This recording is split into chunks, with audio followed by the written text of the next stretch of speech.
afternoon, and welcome to this evening's talk sponsored by the Science of Spirituality. This afternoon's lecture is presented by Dr. Andrew Vidich, and the workshop is Finding Lasting Peace and Happiness During Challenging Times. And let's welcome our speaker, Dr. Andrew Vidich. So, good afternoon, everybody. How's everybody doing? Good. You enjoying yourselves? That's what we need to do all the time, right? So, I'd like to welcome you all here today to this talk on essentially finding inner peace through meditation and how we can do that. I'd like to talk about what meditation is and how meditation can offer us a doorway to an inner sanctuary inside ourselves, which is available 24 hours a day, 7 days a week, 365 days a year. And it's just a question of learning a method, a technique, or a technology that can allow us to go within through the grace and the guidance of the great spiritual masters who have come in the past and those who are with us today. I'd like to begin by telling you a little story about a famous, what we call proverbial wise man in India. His name was Mullah Nasruddin. Mullah Nasruddin is kind of like represents the way our average mind works. So one day, this takes place in Turkey. One day Mullah Nasruddin goes to the Turkish baths, and he's dressed quite shabbily, not very well dressed, and so when he comes in, all the attendants look at him as someone who may not be able to pay a very good tip. And so the way it works in Turkish baths is that they wash you and they go through the whole various things, and at the end you're supposed to give them some tips. That's how they make their living. So because of his shabbily dressed attire and everything, they didn't really pay much attention to him. They kind of, okay, gave him the average treatment, but nothing exceptional. So the following, as he was leaving, and the pot was there to put the tip in, he takes out several huge bills and he puts it into the pot.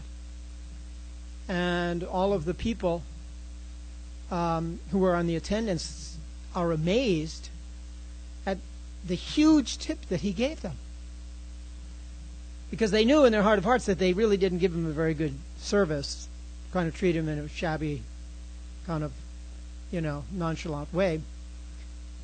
But they were very excited, naturally, to get the big tip, as we all would be. So a week passes, and Mullah Nasruddin comes back again to the same Turkish bath.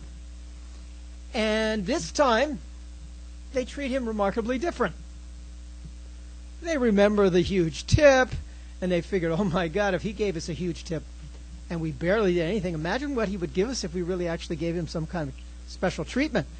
So they give him wonderful treatment, a real red carpet treatment. And at the end, Mullah Nasruddin takes out just a few pennies, Turkish money, and puts it into the box. And all the attendants are shocked. And they said, what is this?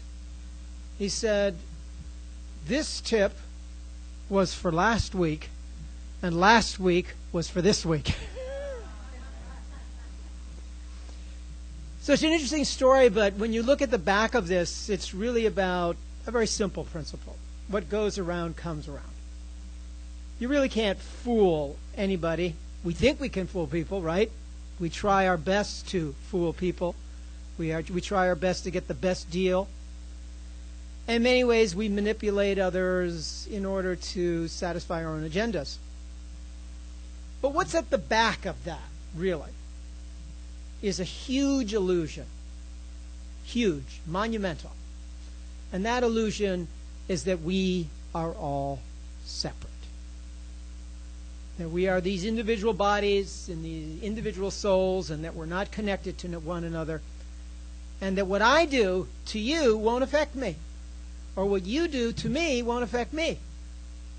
And this is, in short, why we have so much suffering, hatred, why we have so much pain, why the world is torn into east and west, why cultures are fighting each other, why in fact we actually are destroying the very globe that we all share, because we have no sense of the whole, of unity consciousness.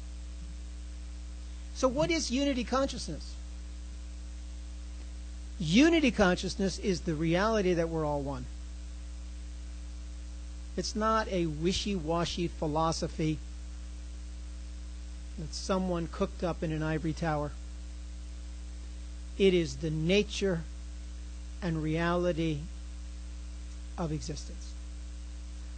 And when we leave this body, when we go at the time of death, we will see that whatever we have done to others, in fact, we have already done to ourselves. That we are all interconnected, that we are all interdependent, and that this whole universe is really one consciousness. Kabir, one of the great mystics of all time, great Indian teacher, says this. He says, with one light, the entire universe was created. Who then is good and who then is bad? There are no good and bad. We all arose from one source, from one light. We are all conscious beings, drops of the ocean of all consciousness. And it is to that consciousness that we will all return, because that's who we are. And the problem, the essential problem, the basic problem, the fundamental illusion, delusion, is very simple. We have forgotten who we are. We have forgotten that we are beings of light and life. We have forgotten that we are conscious entities. We have forgotten the source from which we have come. And we have become attached to the gifts of the universal giver instead of the giver himself. And those gifts are tempting, they're entangling, but essentially we've become attached to what is ephemeral and impermanent, that which really will not last. And even these very bodies that we all inhabit, one day we all get the eviction notice. And we all have to vacate, and you may not get any time to settle up your deeds, right? So this is a rented house we all live in here. And all of the furniture in our houses and all of our possessions and everything else is also going to be taken away. We're going to lose it. You may lose it tomorrow. You never know. I may not be here tomorrow. So the basic principle, if we are trying to have a peaceful and enriching life, a life that goes beyond the pain and the suffering of everyday life, is to recognize that unity, to understand where we have come from and where we are going, and to find our way back to that source. Meditation is the means by which we do that. I'd like to share with you a saying. The great Vedic masters, the great spiritual masters of India, posed a question. And that question was, what is that by knowing which everything else becomes known? What is that one thing that if you know it, then you have knowledge of everything else? What is that one thing? Having known it, you know everything else. And the answer that the great masters give us, not just the Vedic masters, but all spiritual masters, is the self. The higher self. The self that is a drop of the ocean of all consciousness, the self that is part and parcel of God, the self that never dies, the self that was never born. It is that self we have to come to know. And the means by which we do this is meditation. So, first step on your journey, on everybody's journey, whether you're Hindu or Buddhist or Jain or Sikh or non-religious or non-aligned or what I call trans-religion, is to know who we are. And the realization of that comes through the deep experience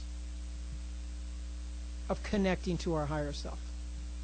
And what is that higher self? It is consciousness itself, which manifests in the form of transcendent light and sonorous sound, called word by the Christians, called the Nur Allah by the Islamic Sufis, the Bangi Asmani also by the Sufis, the Jyoti Shruti by the Hindus. And every tradition has a name for this transcendent light. It is that light that we will see when we die. And it doesn't matter whether you're a Hindu or a Mohammedan or a Christian or a Jew or a Jain. It doesn't make any difference. That is who you are, and that is the light that you will see when we leave this body. And that is the light that will guide us. And it is the same light that guides us now. And if we can connect to that light now, before we leave this body, if we can understand the nature of consciousness is light and sound, if we can have that experience in this lifetime, now, in fact, every day, we will be blessed beyond belief. So the first step in our journey to inner peace is to recognize that we are beings of light and love. To begin a meditation practice on a daily basis. And I want to suggest to you that whatever your religious tradition or non-tradition or spiritual background, that this is the single most important thing that each and every one of us can do. You've come to the NEWLIFE Expo in order to enrich yourselves, to find ways to improve the health of the body, the health of the mind. Let me suggest to you that the health of both the body and the mind are dependent upon the health of the spirit. And the health of the spirit is dependent upon contact with the divine light and sound. That word principle, which is an unwritten language and an unspoken word that is in the heart of every human being. In fact, it is the live principle or the life principle behind all life, all forms of life, even in rocks and stones. So we need to connect with that. We need to go inside to connect to that. So what is the message of the great masters of the science of spirituality, and indeed all great masters?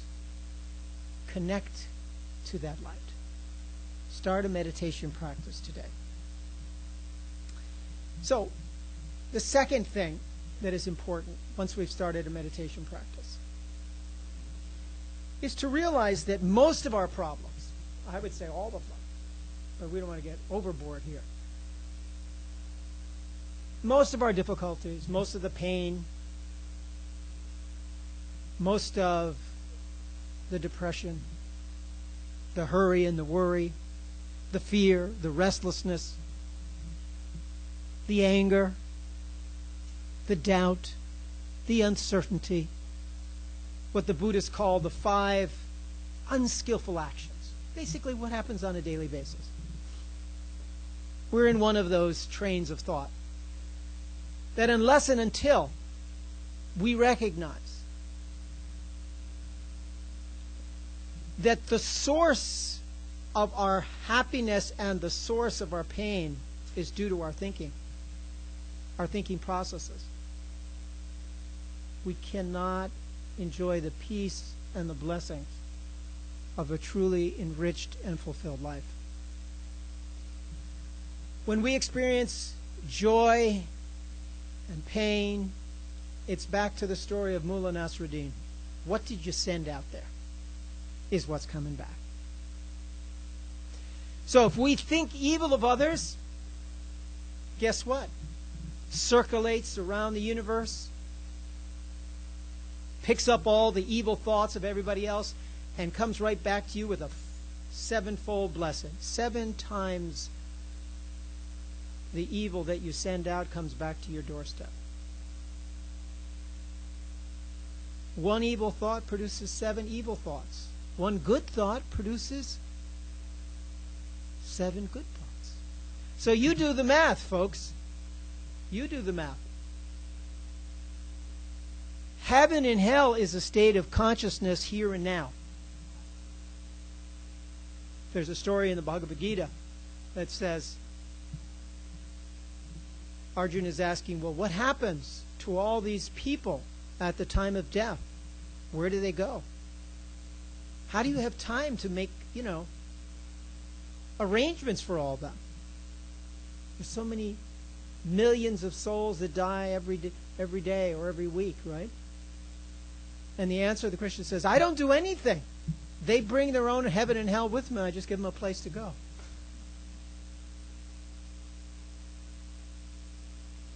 If we are in states of happiness and joy, there's a reason, because we have been cultivating positive thoughts, positive words, and positive deeds. And if we're not in that state, we have nobody to blame but ourselves. And as Mullah Nasruddin was pointing out so beautifully, there's no free lunch in the universe. So if we're experiencing pain in this lifetime, or poverty, or ignominy, or ill health, it's simply reaping the results of our past actions in previous incarnations, in previous lives. We don't see the connection, but the connection is there. So what we need to do is align our thoughts with right thinking, or what we call righteous thinking. Now, what is righteous thinking? It's based on righteous understanding, or right understanding. And that is right thoughts, right words, right deeds. Align ourselves with the principle, the fundamental principle of the universe, which is back to what we said, unity consciousness. If we get that part right, everything else falls into place. If we don't get that reality, nothing will ever make sense. Got to get that.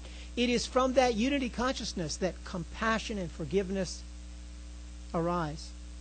The two greatest gifts that we are here on this earth to develop. So we need conscious control of our thinking faculties. And how do we do that? Meditation. Meditation is the number one vehicle to eliminate the habituated, the reactive, and culturally conditioned thinking. Say it again. It is the number one way to remove the habituated, reactive, and culturally conditioned ways of thinking. We've got to look at ourselves for who we are. And what has happened, but we can change for the future. My own master, Sant Kirpal Singh, said something very beautiful. He said, every saint has a past. They didn't just drop from heaven, and every sinner a future. It's how we direct ourselves. It's the efforts we make to change our lives, right here, right now, that will lay the tracks for the future. And each of us has that opportunity. No one is denied that opportunity. So, the third thing I'd like to share with you is something that arises spontaneously out of the experience of meditation. And that is benevolence, generosity, and I would say what the Christian term is charity, or a charitable heart, which is arising actually naturally out of meditation, but actually is fundamentally who we are already. So what is the really amazing thing about everything is that, in fact, when we go deep inside, we find out that these qualities are who we are. We don't create them. They're innate in the very nature of our soul.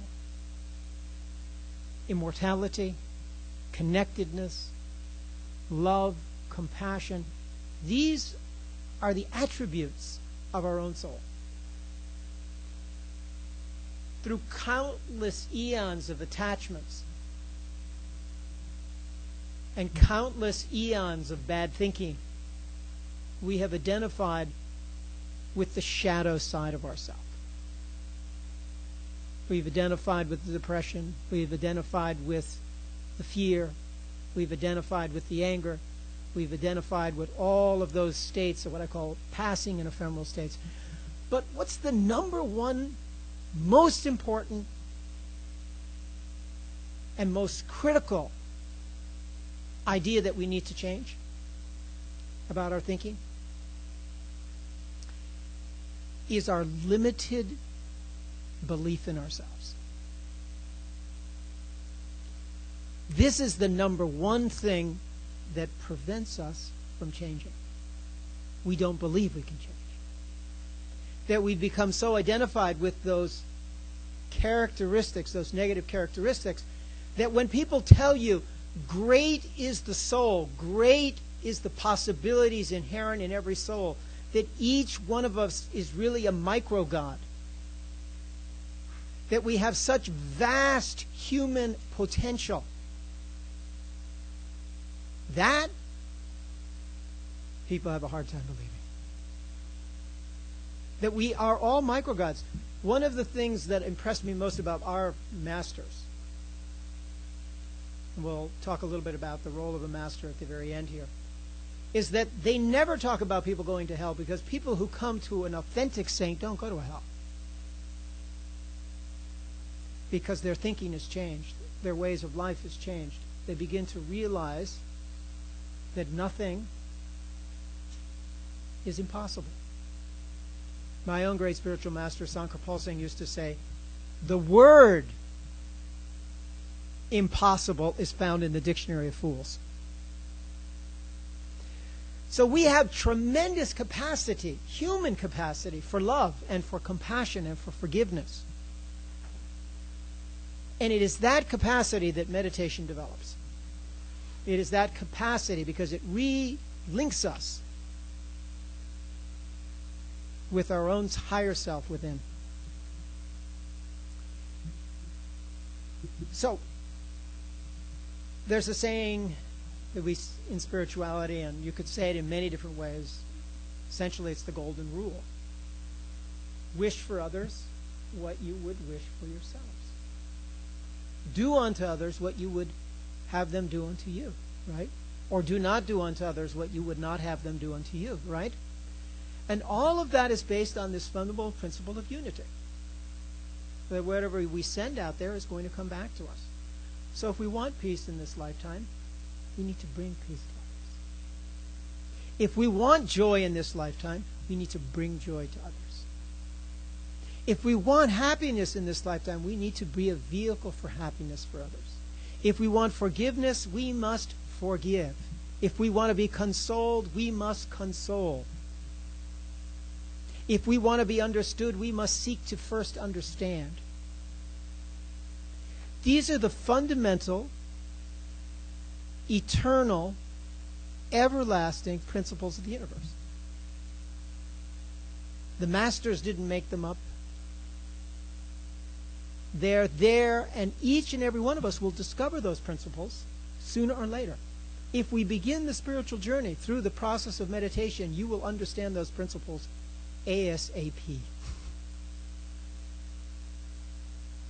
And we will understand how powerful thinking really is, and how to unwind all of these habituated, reactive, and conditioned tape loops that are kind of running unconsciously in our being. I'd like to share with you two other points. One about living in the living present, and one about radiating compassion and love. We talked about this principle of unity. We talked about the conscious control of your thinking faculty. We've talked about wishing well to others so that all are well, because the reality is everyone is well. We're all together in this. The other is a very practical thing, and that is living in the living present. Living in the living present is to bring ourselves into this moment, fully into this moment, to recognize and appreciate it, to value it, and to value the infinite blessings that we have already been given, the preciousness of life that we have at this moment. There's a story I'd like to share with you of one of my own masters. It's a story about gratitude, a story about abundance and what real wealth is. One of my spiritual masters was traveling to give a talk, and he had his son with him, who was later to become a spiritual master also. His name was Darshi, and the car had gotten very dirty, very wet. And they stopped at a pit stop, and the master, Sankapal Singh, said, "Why don't you get someone to clean the car?" And so they did so. They got someone who was very, very poor, what we call a peon in Indian terminology, the lowest rung on the social ladder, lowest rung on the financial ladder, one step above a beggar. And the guy cleaned the car, and he did a fantastic job. They gave him what amounted to a few pennies. And when Sankapal looked at the car, he said, "The guy did a fantastic job. Why don't you ask him to do the interior as well?" So he goes back and he says, "Would you, you did a great job. Would you like to do the inside as well?" And the man said, "I've earned all I need for today. Thank you, but no thank you." And he went back to Master Kripal. Darshan said, "Hey, listen, here's what he told me." He said that he didn't need any more work. He got all the money he needed for today. He said that was sufficient for today. And Master Kripal, listen to the words what he said. "Whoever has such like faith will see God." So we have been given so much already. We have so many blessings, we haven't caught up to them. We have not digested the hundreds and blessings that we have already, starting with life itself. Starting with life itself. How many of us get up every morning and say, "Thank God for the gift of life"? How many of us go to bed at night and say, "Thank God, another blessed day I have been given"? How many of us go through the day with a heart filled with gratitude? Good and bad. Right? Supposedly good and bad. So we need to change our thinking process. And if we can be in that place, we can be in the moment. So gratitude brings us into the moment. We need to live in the living present. It is there where we experience joy. It is there where we experience life. The two biggest things that prevent us from enjoying lasting peace and happiness: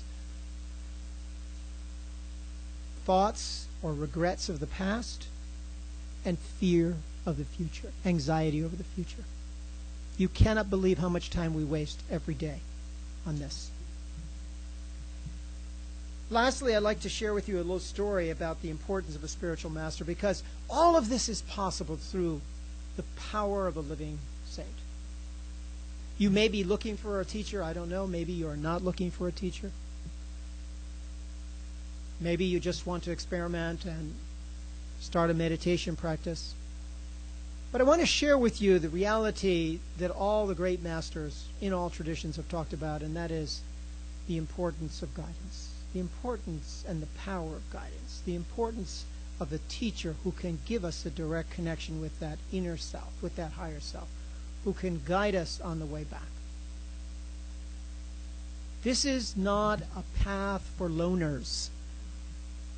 This is a path of community. This is a path of communion. And we have guides who have been sent by the Almighty to guide us, to instruct us, to uplift us. And it is through their guidance and their upliftance and through their power, actually, that we are able to progress. I'm going to cut this story short, but it's a very important story. It's a story about a great sage who was living in Tibet, and during this particular period of time, all the Tibetan monks were being killed by the Chinese. And as the swordsmen were going through, they were just butchering thousands of innocent Tibetan monks. And there was this one sage who was sitting in a room, and when this one swordsman comes through who had killed hundreds of innocent monks, and he's about to kill this guy too, but the guy's sitting in full lotus, and he's completely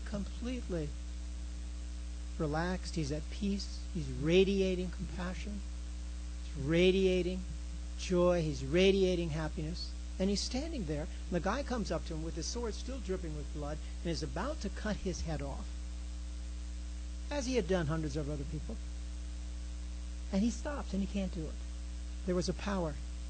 There's an energy coming from this great spiritual master. And it stops him dead in his tracks. And he says, "Don't you know that I could kill you with the flick of a wrist?" And the great sage replies, he says, "Don't you know that I can stand here radiating love and compassion while you kill me with the flick of a wrist?"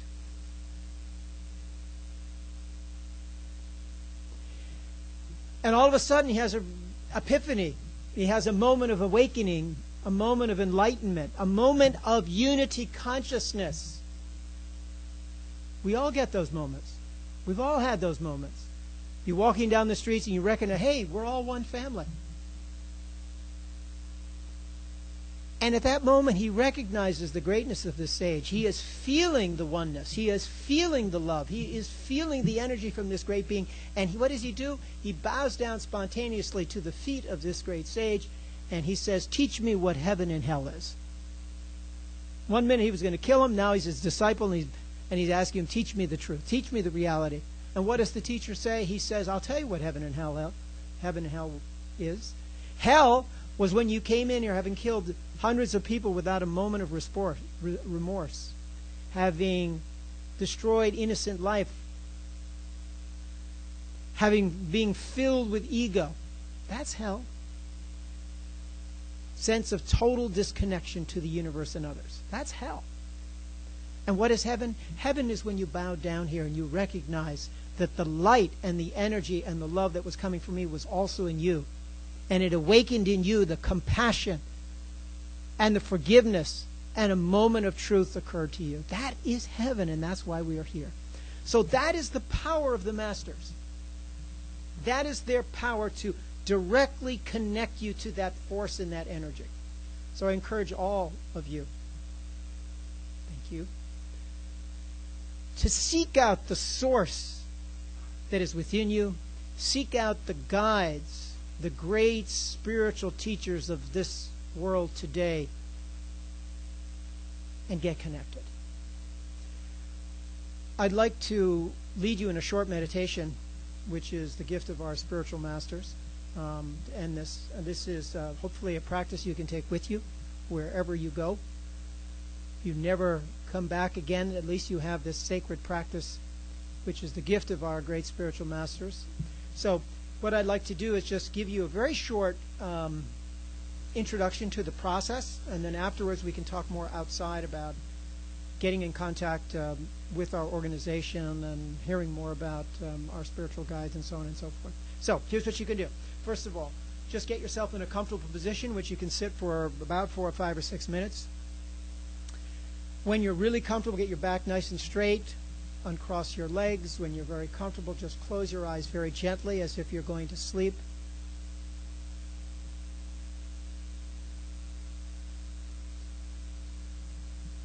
The first step is physical stillness. So when you sit in that position, don't move.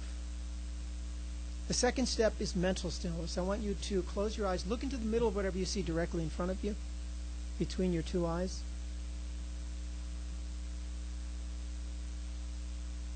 And begin to repeat any name of God that you feel comfortable with. Any name of God. And repeat it mentally with the tongue of thought as you gaze directly into the darkness in front of you. And just continue repeating whatever name of God you feel comfortable with while you look directly in front of you. And if you begin to see anything, just absorb yourself into whatever you say, whether it be vistas or spiritual light or colors or whatever. Just absorb yourself into that. Become one with it. Return to your source. And just be fully present. Nothing you can do. Just enjoy the moment. So this sitting will be for a few minutes, and I will bring you out with the sound of my voice. So we pray to God Almighty and all the great spiritual masters to guide and bless each and every one of us with whatever's in our best interests. Let us begin.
please leave off. So I'd like to thank you all once again for coming here. We hope you enjoyed this meditation practice. I'd like to just make one or two announcements while people are coming in. We have a center in Long Island. We have an ashram in Long Island, a big, beautiful center. We encourage you to come out there for our many retreats and weekly meditation classes. And let me remind you that all of our programs are completely and totally free. We also have a special retreat coming up this next week right here in Manhattan at our Manhattan Center. Information is on the back bulletin. There are several books and lots of free handouts in our program and activities. It's called Discover How Meditation Can Expand Your World and Change Your Life with Sandy Coleman, who is coming in all the way from Washington State. So thank you so much. Blessings to each and every one of you. We wish you all joy and peace on your journey, and look forward to talking with, if we have time at the end or slightly outside the door, so they can continue. Blessings and peace, and thank you, each and every one of you.